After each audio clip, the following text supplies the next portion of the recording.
that someone asked her about whether she's concerned about the lack of goals, and she was basically like, if you've got 2 arms and 2 legs, you can score a goal. Which makes it sound fierce easy, but it's not actually kind of translating into the team.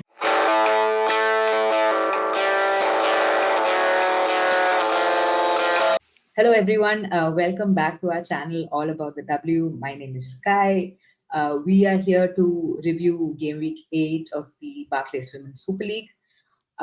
Before we get started, just a reminder to all those tuning in to subscribe to our channel, leave a few comments as well. We love interacting with you guys. Find us on Spotify and other platforms. Leave some ratings because that helps with the visibility for us. But yeah, to review game week 8, we are joined by two very, very special guests. It is a duo who, bring us all the action from women's football in England, but also international tournaments, youth groups, etc. It is Girls on the Ball. Rachel, Sophie, welcome to our show. How are you guys doing? Thank you for having us. Thank you so much for having us. Excited to join. Excellent. How has the weekend been? Busy. Yeah. I did 3 games in the end, so I was like running across London on Saturday because I did the North London derby at the Tottenham Hotspur Stadium, and then I went to Chelsea City in the evening, and then for some reason we decided to go up north yesterday and do Newcastle against Southampton in the Championship at St James's Park. So I came back and I woke up this morning and I felt like I'd been hit by a brick wall or something. But it's my God, that is a lot of travel. Then spent Monday trying to say again. Yeah, that's quite a journey as well. The weather wasn't the best either, right? I mean, I think we were initially meant to do the Aston Villa game, but we got some work for the Newcastle game, and actually it was a better option because yes, it's far, but it's around the same on the train as it is driving up to Aston Villa, and Aston Villa was raining really heavily. So actually I kind of prefer going to Newcastle and just being really cold rather than really wet. Fair enough. But yeah, big weekend for women's football in England, WSL and championship games all happening at the main club stadium. So you guys have been following women's football for quite some time there. So that must be pretty big for you. What was the experience like for you guys? I think it was the first time that they'd done that. Like, we often have like a women's football weekend during a season, and in maybe the WSL, most of the games are in the main stadia, but I don't think we've ever had both the WSL and the Championship having the games in the main stadia. So that was pretty cool. What are you about to say? You kind of leaned in there like I said something wrong. No, good. I thought I'd got something wrong there. It was very cool, and there were some good crowds around, some maybe lower than expected, but some I think higher than expected. So all in all, it was pretty cool. Yeah, I think people who've listened to me talk on various different things know my point of view is that all of the women's teams should be playing in the main stadia, certainly in the WSL now. I think you have to have a starting point, and in terms of crowds, I'm less worried about attendances. I think if you put the games there and people know where to come, then they will eventually come, and it might take 6 months, it might take 2 years to build up a proper fan base like what Arsenal have done at the Emirates in recent years. But they should be at the hub of the club. They should be playing there. The facilities are just so much better, right, for everyone, for the fans, for the media, for the players. There's just no comparison now between the likes of the Emirates and Boreham Wood. So I personally think it has to happen more often. Yeah, and I'm assuming with accessibility as well, some of the smaller stadiums are really hard to get to as well. Yes. Yeah, absolutely. And like, if it's difficult for media who you'd think would have good access, like car parks and stuff, which we don't, it's going to be even more difficult for fans. So I think there are some stadiums that is one of the main areas. And like you said, that it gets kind of difficult to like build that support if you're not really near where the main stadium is, which a number of clubs' home grounds for the women's team are quite far away from where they... Manchester United, Lee, like, oh my God, don't get me started on that ground. But yeah, I think I understand where she's coming from, and she at every opportunity will get on her soapbox to talk about the main stadium. Okay, I'm glad we can platform that. Great, fantastic. Wait, I have a pet peeve I have to address as well, which is the scheduling. They constantly put, like, I'm a Spurs fan, and they put the Spurs men's games and the women's games at the same time, and it's so annoying because then if there are fans who can fill out the stadiums for both, they have to pick, and that you're just halving the crowd for both the games. It makes no sense to me. Just I totally agree with schedule you. them And differently. no one talks to each other in football. It's like the men's side of the game don't talk to the women's side of the game. The FA don't talk to the WPL. UEFA don't talk to the FA. FIFA don't talk to anyone. It's just like everyone works in these silos, and it's so frustrating because just a little bit more communication could solve a lot of issues. And you could play, you know, Tottenham men on the Saturday and Tottenham women on the Sunday, and you'd solve all of those issues. So it just needs a bit more communication. Yeah, absolutely. But let's get back to this weekend's football. Ash, do you want to get us started on the first fixture? Yeah, so the first game was Brighton versus West Ham. It ended 3-2. McLaughlin scored in the 29th minute, Seke in the 60th minute, Gori in the 64th minute and the 69th minute, and finally Kirby got a late-ish winner in the 82nd minute. So when Kai and I saw the team sheet for Brighton and realized there'll be no Thorisdottir or Karabali, we were quite worried for the Brighton back line. But barring like a couple of shaky moments in the first half, they seemed to be in control of the game. But in the second half, Katrina Gori just had like this masterclass and just created these two unstoppable goals. And Brighton, I mean, of course, they got a late winner. Fair result for Brighton, do you reckon?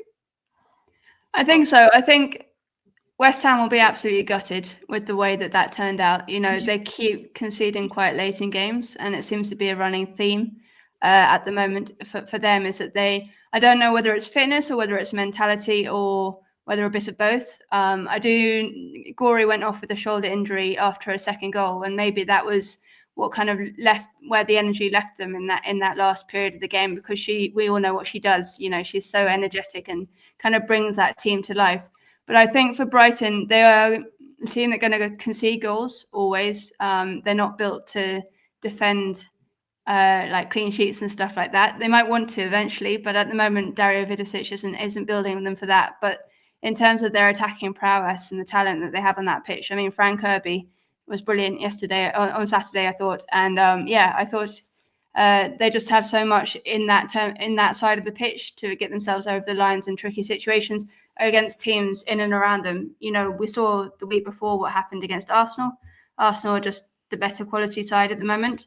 But if they can keep getting those results against those teams, you know, lower than them or in and around them, they're going to be absolutely fine this season. Yeah, and they're still sitting third, which is incredible after 7-8 games now at this stage. 8 games, I think it is. So, pretty impressive. I think, as you touched on, the change in the back line, particularly the way Brighton are so committed to playing out from the back, is almost all the more impressive that they were able to win that game. Because sometimes watching them can be quite a nervy thing when they're just so dedicated to doing that. No, when McLaughlin scored, I was like, Brighton are playing with 9 attackers. Literally, that was my thought. Yeah. But like coming back to like West Ham and what you were saying with Katrina Gori, do you think that West Ham are just way too dependent on her? Like, you know, like when she gets injured or she might not, if she's having an off game, West Ham just look like a different team. And do you think that's where their problem is? And what do you think they can do to like change that?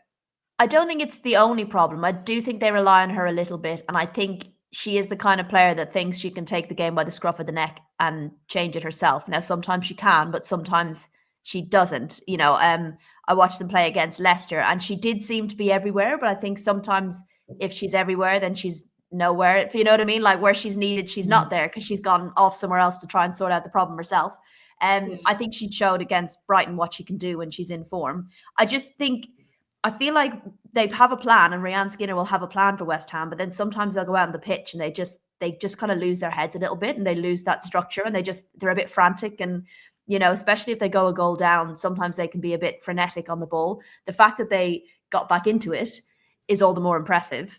But for me, I don't know whether, like you said, a mentality thing or not. It's seeing out games. And I think it must have happened like 2, 3, if not more times this season where they've either been leading or they've been in a draw situation and they've lost. Spurs, for example, in the previous game. Yeah, and like when I was watching them against Leicester, I mean, part of me thinks most of that was down to the fact that Leicester are struggling so much in front of goal, but they just had that 1 goal lead for so long in the second half, and you're like, God, you just think they're going to concede. So yeah, I think it's a combination of mentality and maybe just some of the new players believing in the structure, committing to the structure. And I think we've seen that with some teams like a Brighton or at times a Spurs last season, where they're so committed to the structure that even if things go wrong, they believe in the process. And I don't know, maybe if that's what West Ham have, that players are believing enough in the process to trust it, and they maybe go off script a little bit sometimes.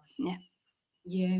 I mean, speaking of Spurs trusting in the process, I have to come to the North London derby. It was 3-0, very sadly. Russo in the second minute, Marnham in the 22nd, and Blackstenius in the 66th minute. Now, as a Spurs fan, like you just said, right? Last year when Spurs beat Arsenal and also reached the FA Cup final, there was a sense of optimism as a Spurs fan, with Rob, with the project, with the system. Now with Spurs leaking 20 goals in a third of the season, what do you think has gone wrong with Spurs? Do you want me to go for this one? Because I Sure, can talk about Robert all day. Yeah, well, we talk about a script. I think Robert keeps rewriting it. Yeah, he keeps changing the script. I'm not entirely sure why or what he's trying to do at the moment, to be honest. Last season, I was so impressed with what he did when he came in. He had such a specific style that he wanted to keep to. He set up the team the way that he liked, and he kind of was very much like, yes, we need to learn how to defend better, but we play in my style, and this is the way that Tottenham Hotspur want to play football. And it worked. Yes, they had last season a couple of big games where they conceded heavily to Manchester City and Manchester United, but they fixed the problems while working within that structure. This season, he seems to be, I don't know whether it's panicking a little bit or whether it's just trying to experiment way too much. Against Arsenal on Saturday, they went to 3 at the back. So they've not played that very often in recent years, or under him, certainly. So their structure was all off. Their press was all off. They weren't they weren't pressing Arsenal at all. Beth in England was off doing, I don't know what. She was on corner kicking duty at one point, and I was like, why is your best attacker in the, she's the most clinical striker in the box on the best when she's in form, and you're putting her out to take the corners. What are you doing? And then it reminded me of the week before against Manchester City when he tries Molly Bartrop in midfield for the first time ever. And it's just why are you trying it against the teams? This is what you try against, I don't know, Leicester or, teams like that. You don't try it against Manchester City and Arsenal because you're just kind of asking for trouble. Yeah, and then he's defending it in the press conference going no, Molly Bartrop's actually a 6. And I'm just like, no, she's not. But anyway, coming to Arsenal. So Arsenal, on the other hand, supposedly had the opposite problem, which is a goal scoring problem. Now, after Jonas resigned, they beat Brighton 5-0, Juventus 4-0, Spurs 3-0, West Ham 2-0. So before Jonas resigned, the movement and the chances were all there. What do you think Sleggers has changed so that they somewhat match their XG? Is it a mentality shift? Is it some sort of tactical change? What do you reckon? It's really interesting to know how much is down to René Sleggers and how much is down to not having Jonas Eideveld, if you know what I mean. They're not necessarily the same thing. I do feel like the players are playing with a bit more freedom and a bit there's a creativity there that was lacking at the beginning of this season. They seem too structured and rigid and almost like they were being told, this is the way we must play and that's it. There was no kind of freedom to think or freedom to be creative. And some of the most creative players, I think, were struggling. I think what we are seeing from Arsenal from a number of the goals is they're being much more direct and there's a lot less recycling of the ball around the box, which is the most frustrating thing to watch. If you look at 2 of those goals against Spurs particularly. Now, I know there was quite a bit of movement, I think, for the Russo goal, but at least 2 of them was kind of 4 passes from midfield, 1, 2, 3 goal. And that's what, for me, has been lacking for Arsenal in the last couple of weeks because they had been creating the chances, but just for whatever reason felt the need to do a set number of passes before they'd actually go into the box. That's the way it felt. And it was similar against Juventus. It was much more direct. So yeah, whether it's a sense of the weight off because there's a change, or whether René is saying be more creative or be more direct, maybe it's a combination of the two. I think it's probably a bit of both. I think you've seen it so often in football where you have a manager who's so rigid in terms of his tactical format and the way that he wants to play football that he is basically coaching it in to all of the players to play in that style, and they're basically being told what to do. So all of their natural instincts kind of go out the window. And I know she didn't start on Saturday, but I take the instance of, say, Bethmead, which when she was playing under Jonas was getting so much criticism because she kept coming inside, kept inverting. And I was like, well, I've never seen Bethmead invert that much in her career to date. It must be a coaching thing. It's not her instinct to do that, because you've seen since he's gone that she now mixes it up a lot more and she stays out wide and she becomes that width. So I think that's just like a prime example of like when a coach leaves or when their instructions go, she suddenly has the freedom to be able to be more intuitive about what she's doing on the football field. And it's showing it with Alessia Russo as well. She's not a player that you can instruct where to go. And, you know, she's a player who drops deep and likes to pick up the ball deep and then influence play in that respect. He was trying to tell her to pin herself into the box. And she's not that kind of player. She's not going to be a 20-goal season striker. She's just not. But she has qualities that you can use in other ways. And you just have to be able to be flexible around her to be able to keep her, you know, creativity alive. Yeah, absolutely. I remember, I think, before the season started, Jonas saying that he's going to turn Alessia Russo into a 20-goal a season striker, and I was just like, why, okay, though? Like, you do you. like, why do that when you have a different type of play? Like, that's such an odd approach. It's like getting rid of a record-scoring goal scorer and then saying, well, we'll just make this player who's not that type of player into that player. And it's like, well, Yeah. you could have just not gotten rid of the record goal scorer, but you do you. Yeah. Absolutely. Maybe we can move to the Chelsea City game. Last question, Ash. Most first questions. Yeah. Are you sure? I mean, honestly, I have PTSD from this game. The minute Rob said in the press conference, you know, I want the Spurs players to be brave, I was like, we're losing 7-0. You know? Listen, last week it was 24 seconds for the first goal. This week it was 70. So that's an improvement.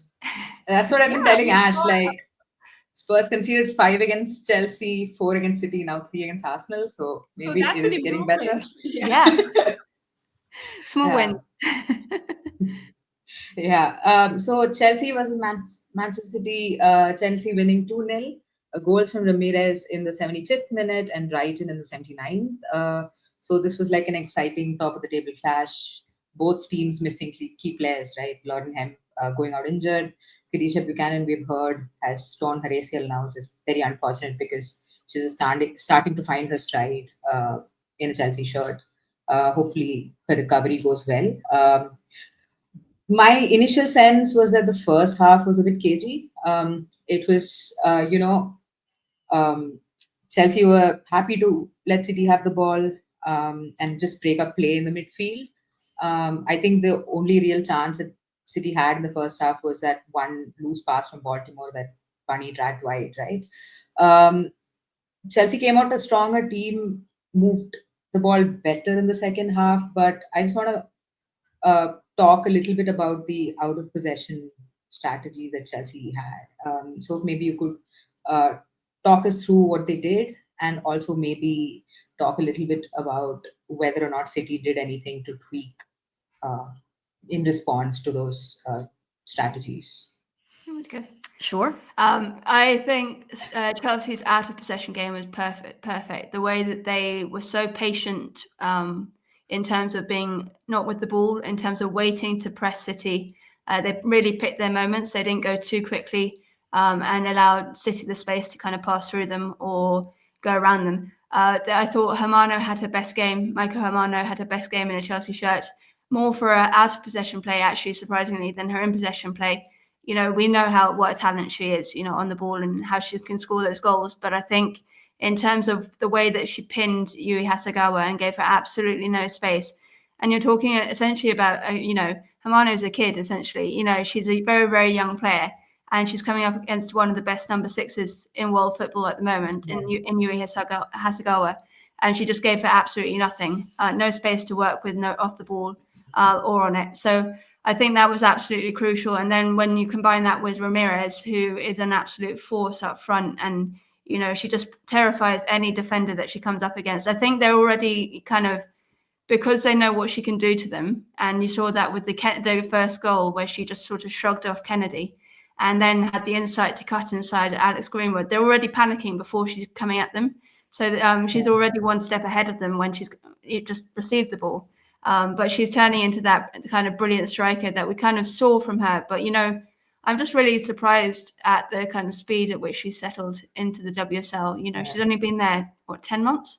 That's no time at all. She was injured for a good part of last season at the end of it as well. So I think we've got so much more to come from her as well. I think from Man City's perspective, I spoke to Gareth Taylor last season, I think, and I spoke about his style of play, and he said, he understood teams having a plan A, plan B, plan C, but he felt if you've got a really good plan A, then you don't need to worry so much about a plan B and a plan C. And to be honest, they didn't have a plan B. And I think that was one of the issues. They have this desire to stand on the ball and pass it around the back and slow the game down and try and entice the opposition to jump. And Chelsea are far too patient and intelligent to react to that. And they just didn't seem to have an alternative plan. And I think they really fell apart after the goal, to concede so close together. And then their decision-making just went, and they were passing the ball directly to bunnyshaw in the middle of the pitch. And, sorry, not bunnyshaw in the middle of the pitch, to Myra Ramirez in the middle of the pitch. You're just the decision-making at times when they went behind was really surprising, because you expect a team of their level, a team that can play like they did against Barcelona, to be able to hold it together in that situation. And I think the lack of plan B sometimes, especially against a top side, can really come back to bite them. I would also add that I think it adds to the worry about depth a little bit for City. We saw what happened at the end of last season with Bunnyshaw, and now Lauren Hemp's injured for the first time in Lord knows how long. But when they were without one of those two, who are so fundamental to the way that they play, Lauren Hemp, we always talk about her goal contributions, whether it's assists or goals, but actually the cover that she provides defensively is so important for City, and they just didn't have that in the form of Mary Fowler against Chelsea. Johanna Wrighting-Canada was just allowed to fly down the wing at times because they just didn't have that track back. So I think that's where they really were missing, and we know Bunnyshaw has that defensive capabilities as well when she defends from the front. And when you're without one, or in this situation, one of them, but if you're without both of them, eventually it might come a time where I do worry about, how they adapt to that, because they're so built around those two players. Yeah, I was really sad when I saw Hemp injured. We call it the Hemp Shaw Show. When we talk about City, sometimes we just call them the Hemp Shaw Show, not even City. Yeah, when I thought Chelsea were going to edge it, and when I saw Hemp was out, I was all the more confident. And it's a shame, because I was really looking forward to seeing the battle between Bronze and Hemp. I thought that would have been a really exciting battle. And I don't think Fowler Bronze lived up to that. Yeah, it did not. Yeah. There definitely was a Lauren Hemp shaped hole in that team for sure. But in the last couple of years, Chelsea have really struggled against Man City, right? Not really getting results. But in this game, it didn't seem like Chelsea was super uncomfortable at any point. Gareth Taylor, of course, said, it felt like a 0-0 game to him. But go on. I do think Chelsea looked the better team, were the better team. And I think a thing that's different for me is their patience. I think that's been, not that they weren't patient before, but there were times where in previous seasons when games might not be going their way, and you could tell that they were getting a bit stressed and snatching at things. And there just seems to be a real calmness about them when they're playing matches, regardless of who they're playing, that they know it will come. And you could see that, as you say, the first half was kind of cagey, and I think they were allowing Man City to just have that possession, not really do very much with it, and then pouncing at the perfect moments. Yeah, I remember Emma Hayes making a 35th minute substitution a couple of seasons ago when they were 2-0. Bompasa seems to be a lot more composed. But of course, there was Champions League fixtures happening around that game. But anyway. But just one last question. Where do you think this leaves Chelsea? Because Chelsea look pretty dangerous at this point. They do. I'm always a bit wary to say that this is, anything can happen, right? And we've got they've got 3 more games before the winter break, and then you have time off, and people can buy players, can regroup, can change a few things over that kind of 3-week period of break. So you never know what things are going to look like in the turn of the year. Yeah. But at the moment, they look pretty formidable, I have to say. They're not perfect, and you can see they're not perfect, but they are finding ways to grind out goals. They have goals all over the pitch. They just have such a depth of talent. You know, they could field 2 starting 11s if they wanted to, and they could play them against each other. And that must be scary for everyone else, because you're looking at someone like a Manchester City who have been in incredible form, and both this season and last season, but they just can't seem to close that gap. And you thought that when Emma Hayes left, maybe there'd be some like adjustment time, right? Or like a bit of a wobble. And if anything, they look like they're even stronger this time out, because they're getting over the newness of the coach, but also they just have so much maturity about them, I think. So I would say at this moment in time, my favourites to lift the title are Chelsea by some distance, just in terms of form. But then I would say anything can happen. I picked Chelsea at the beginning of the season. That hasn't changed. And I think if they win against Manchester United, putting themselves more than a win out of touch with everyone else, it's such a beneficial position to be in. Like, once you're in touching distance, anything can happen. But when you can still lose to the team below you and still be in front, that's some position to be in. I also have a few more questions about Gareth Taylor, to be honest. I'm still not convinced. I do think I kind of understand why they gave him a new contract, but at the same time, the problems that were there last season but maybe masked are still there this season. It hasn't changed. They're still playing the same kind of football. They're still not having plan Bs in certain situations, and they have quality players to pull them through games. And they're playing really well at times. But I think when they're coming up against tougher opposition, we saw it against Arsenal in that first game of the season. Arsenal, I think, should have won that game. Chelsea this time round, I think, there are some maybe warning signs, or little ones anyway. Yeah, after the game, Kai looked at me and went, "We're going to win the Champions League this year." And I was just like, Chelsea Chelsea just everything. Yes. And the FA Cup as well. Okay, I have since come back down to earth. We will see. We'll see about the Champions League. But let's go to the bottom of the table. Very exciting clash between Aston Villa and Crystal Palace, finishing 3-2. Goals from Mikato in the 30th minute. Anna Patton scoring a goal at the 40th minute. Rachel Daly in the stoppage time at the end of the first half. Annabelle Blanchard equalizing with a lovely, lovely finish. My God, that was like, it was very JRK-esque against Spurs, right? Lovely finish on the body. And Ebony Salmon scoring the winner in the 94th minute. Aston Villa finally getting that win. I'm sure it's the monkey off their back. In some ways, the power has been so frustrated. At one point, it really looked like she deluded them. You could see it in their body language, and the substitutions, I'm sure, helped. Again, Villa dominated the match, but again, let it slip at one point. Palace, throughout the game, they did look dangerous on the counter, and obviously got those 2 goals. What do you make of their season so far? Palace? Yes. I've been really impressed with them, because I was worried about them when they first came up. I always worry about the team that first comes up, because it's such a gap between the Championship and the WSL. And they took so long to announce any players that we were getting quite worried about whether they were going to have any. I've been really impressed with the speed in which they have learned from every game.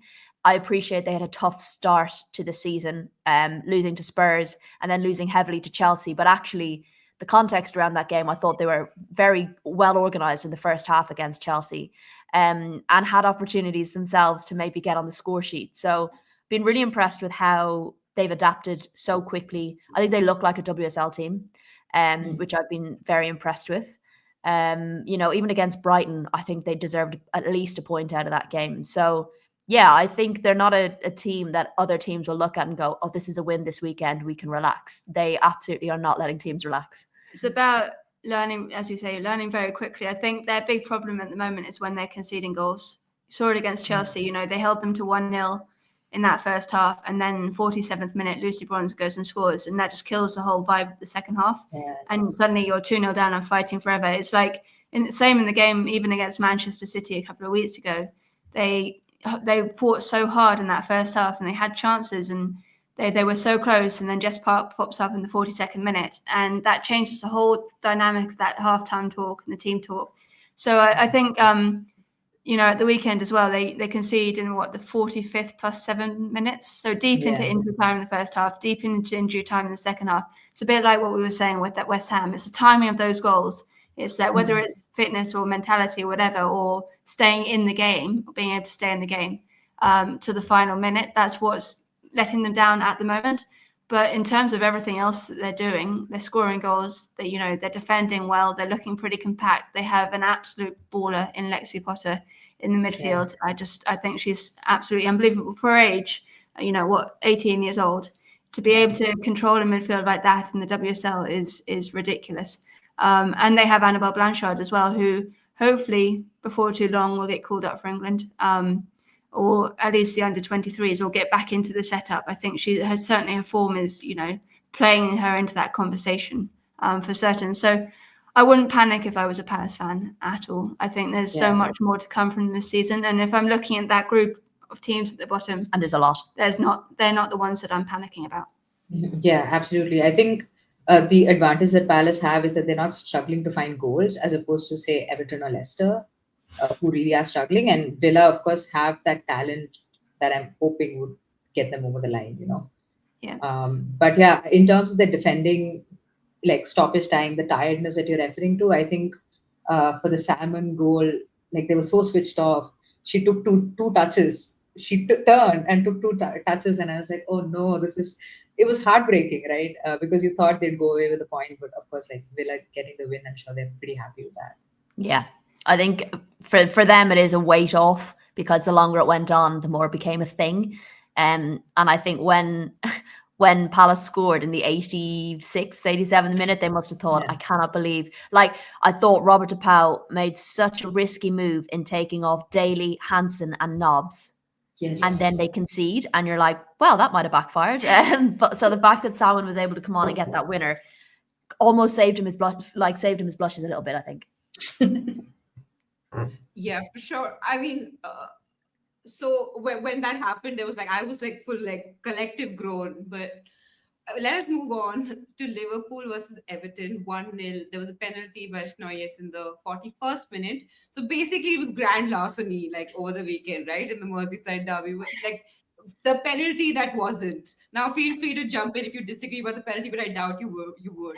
Now, to be fair, Everton do have a decent history in this fixture, so an Everton victory in itself isn't that surprising. It's the way they won that was terrible. But I do want to address a larger point. So Liverpool got Olivia Smith so that they can score in these tough games, right, against teams they should ideally beat. And yet they've dropped points to Everton, Palace, West Ham, Leicester in the season. So in this game also, they had several opportunities to score. I mean, Hines had 3 opportunities, just one player, there were a bunch of them. But they were unable to get the ball in the back of the net. So are they just unfortunate, or is this a symptomatic of a deeper problem? Because they were controlling the midfield kind of, but mostly 65% possession. But yeah, they did not. So one thing I will say, and I know you'll come into the transfer stuff and what their decisions were there, but one thing I will say about, yes, the penalty was controversial. I think the referee needs to be helped in that situation by the lino. There's no real reason why either of them don't see it.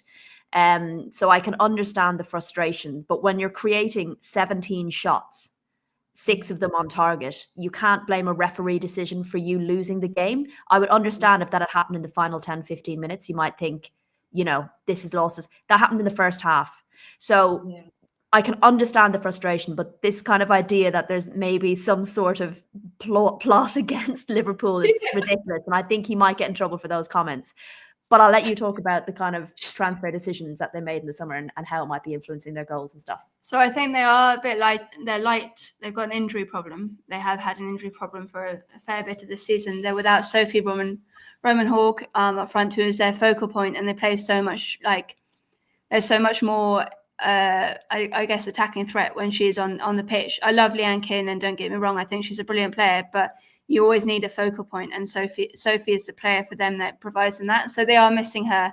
I think with Olivia Smith, they kind of put all of their transfer eggs in one basket in terms of the fee that they paid for her.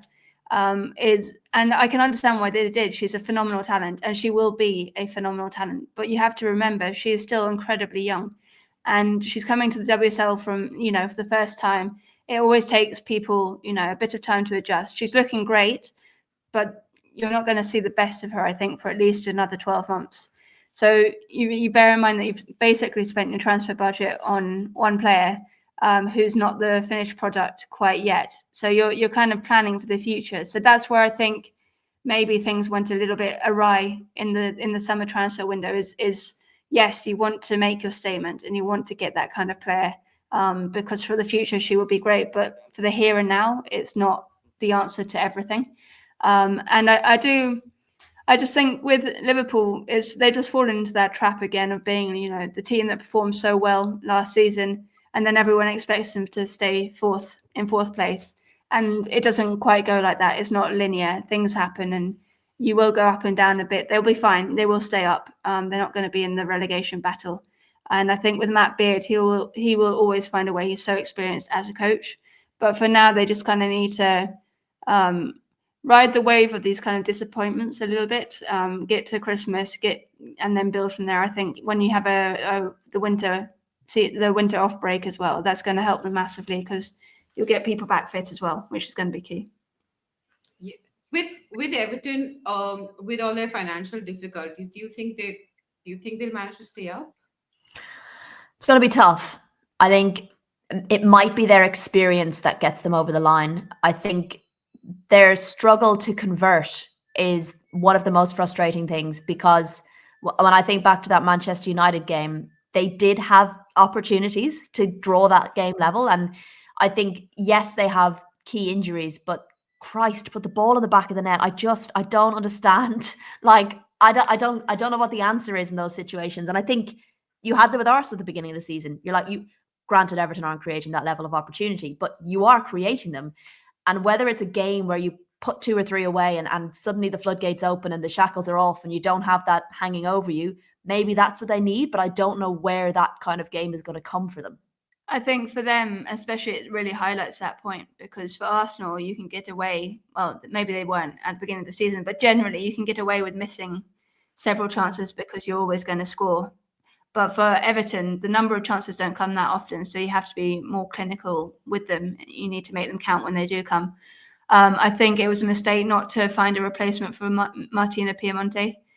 She was a true number 9, and I know she isn't really maybe Brian Sorensen's style of player, but you have to have that option to be able to bring on, to be able to, hold up the play, to be able to drive at defenses, and they just don't have that kind of player at the moment. So I think they're really lacking in that respect. But in terms of like the relegation battle, it's a worry. But at the same time, when they're picking up points against Liverpool and Arsenal, I get less worried because I'm kind of like, well, they're going to be able to do just enough to be able to stay above that drop zone, maybe more so than other teams. So they are getting those kind of valuable points. But you definitely want to see the financial situation change. And the benefit for them and for Palace is that there's like a whole bottom half of the table nearly that can get dragged into that battle. And it's not like an out and out, slugfest between 2 teams just trying to find a point somewhere. You've got like at least 5 teams that could be pulled into that. 1 point separating 5 teams at this point. So crazy. Insane. That is really exciting, to be honest. I mean, not for them, but for the rest of us, yeah. Yes. Coming to Leicester versus Manchester United, which finished 2-0 to United. Turlin scoring at the end of the first half, and Bizet scoring in the 81st minute. Bizet just looked like she was on one yesterday. It looked like she was not going to leave the king power until she scored. She had so many shots, I think 3 on target or something. She definitely had an excellent game. But coming into this game, United were under a lot of pressure, right? 3 consecutive draws. There's a lot of pressure on the team as well as Mark Skinner. Jace started this game. She had a pretty good game, I think. But I think the big T news was that Simi Aujo had slotted in for Everton because she's torn her calf. So for me, in the first about 20 minutes, it seemed like United's midfield was not really clicking, and then they started using the width of the pitch, and that like got them more joy. But I guess I want to ask you, what do you think about this midfield makeup and where do you see that going? It's where they struggle, isn't it? Their midfield. And they do have quality. They do have players that don't seem to be getting a lot of minutes. I think De Gea on one side, Bizet on the other could be a real benefit for United this season if they use it more and it pulls Turlin into the game more. But I think everyone just assumed their midfield was going to be great with Clinton and Toon and that involved, that it would just be completely natural. And yes, I think Clinton's had a good start to the season, but that is an area that seems to be, can be exploited. Yeah, Ella Toon and Grace Clinton are quite similar players in some ways, and they're probably both naturally number 10s, although Clinton can play in the 8 or out on the left. I think his inclination is to keep Grace Clinton central and put Ella Toon more on the left side at times, which maybe doesn't suit Ella Toon all that much. I will say, like, it's very sad that Ella Toon's got an injury at the moment, but I do think it's probably quite good for her to have a little bit of a break. She's played so much football in the recent years, and maybe having a couple of weeks where it's kind of enforced on her not to play football for a bit might do her the world of good, and she can come back fresh, because I think maybe she does a lot of good work, and I think that's is underseen in games, but maybe to get her back to her kind of attacking best, where she's really influencing games and creating and scoring and all of that side. Maybe she had the most number of consecutive starts in the league, I think, which is mad. And you just need to manage loading a bit. So maybe it's just come at the right time for her just to take her foot of the gas for a bit and not have all of that pressure on her. And it will give United a chance to maybe see other people in that midfield area like Simi, and see how that kind of forms together. But it was a good win for United, but I'm still not convinced by them at all. I still think that they will struggle next weekend against Chelsea. Is that they can? It's okay to beat Leicester, I think, at the moment. Like, we've seen what Leicester are like.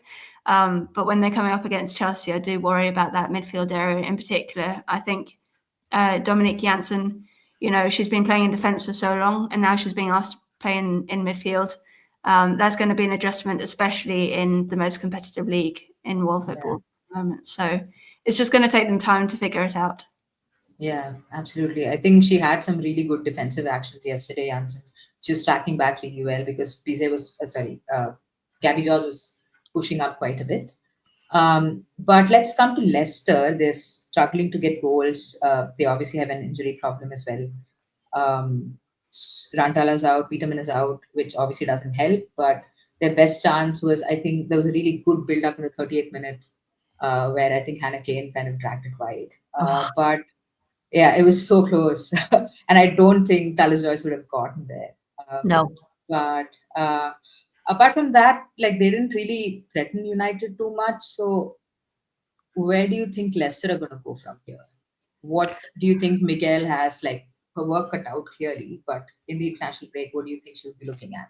It's hard. She likes to experiment a little bit, Miguel, to try and get the goals. She'll put anybody up there, I think. And she did say in a press conference that someone asked her about whether she's concerned about the lack of goals, and she was basically like, if you've got 2 arms and 2 legs, you can score a goal.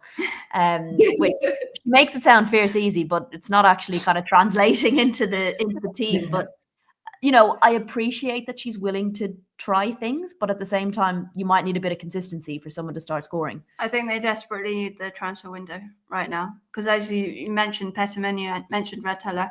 You remember how key Rantala especially was to their season last year, and their attacking threat and driving from the midfield. I think they're still without Sam Tierney as well, absolute key player.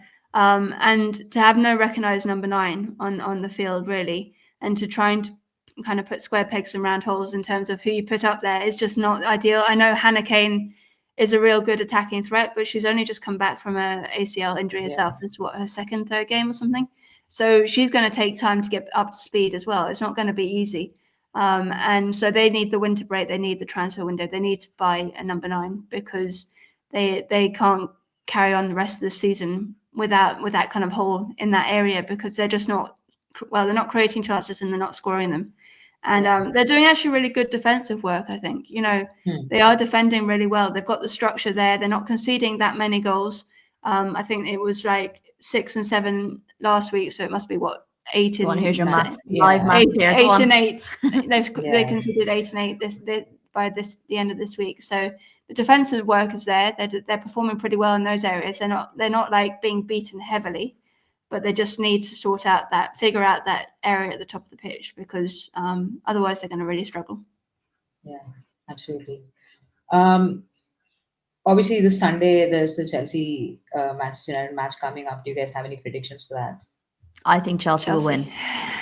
Yeah, Just on form at the 5 moment. points clear. Sorry, Yeah. 5 points On clear. form, Yeah. on form at the moment, you can't see past Chelsea, I think, and the way that Manchester United are playing as well. How difficult they found it. I know they're unbeaten, but like they found it difficult at times, and I just think they're just a bit underwhelming. They need to figure out how to bring Turland into the game more. Yeah, absolutely. What have you made of her season so far? Like, why do you think it is like something she needs to work on, or is it the team around her, or is it a bit of both? It's probably a combination of both, but I think Man United are having the same problem where they're creating opportunities, but not good quality ones. And that was the same issue last season. So I think there is an element of them struggling to find her, because she can turn not great opportunities into goals. We saw that against Brighton. Yeah. You know, and you look at it, they had something like 23 opportunities, 23 shots, 6 on target. Like, that's just not a good enough return. You can, like, it may just take arms and legs to score goals, but like she's going to need a bit more than that, I think. I think it's the way that they find her, and it's just not doing, like, I think when you look back to that game against, was it Tottenham, and Bizet was sending in those balls from the right hand side, and it was like the perfect ball for Turland to really pounce, and that's what she's really good at. She's a really instinctive striker. We saw what she did at Brighton last season in terms of her return on goals. She finished 4th top scorer. So we all know she has that quality there to be able to, you know, return the goals. So that tells me, I think it's about the team around her a little bit. She needs to adapt a bit to them, but actually, if you have a striker like Elizabeth Turland, you need to build your team around her in terms of trying to find her. She's not the striker that, like an Alessia Russo, who will drop deep to influence play. Yeah. You need to figure out how to find her up the top and get her on the ball in that kind of number 9 position, so that she can really, you know, go down on defenses and kind of attack the goal directly. That's her best skill. So I think that's a Mark Skinner issue more than anything, in terms of figuring out how his team are best going to find their number 9. Yeah, absolutely. I think that just about wraps up our review for Game Week 8. Rach, thank you so much for joining us. Would you like to quickly tell our viewers where they can find you, your content on the internet? Sure. Yeah, we are at Girls on the Ball across all platforms. We've now even moved on to, what's the new one? Blue Sky. We're even on that. So excellent. you can find us on all of the platforms at Girls on the Ball. Excellent. Okay. Thank you so much for joining us. It was a lot of fun for us. Hope you guys had fun as well. Yeah, it was great. Definitely. Excellent. Thank you for having we can us. do this. Yeah, we can do this more. Hopefully for the season. We'll catch you guys soon. That's it from us. We will be dropping a preview for the Chelsea versus Manchester United game later in the week. So keep your eyes peeled and your ears peeled as well if you listen to us on Spotify. Yeah. Thank you so much, guys. Bye-bye. Thank you very much.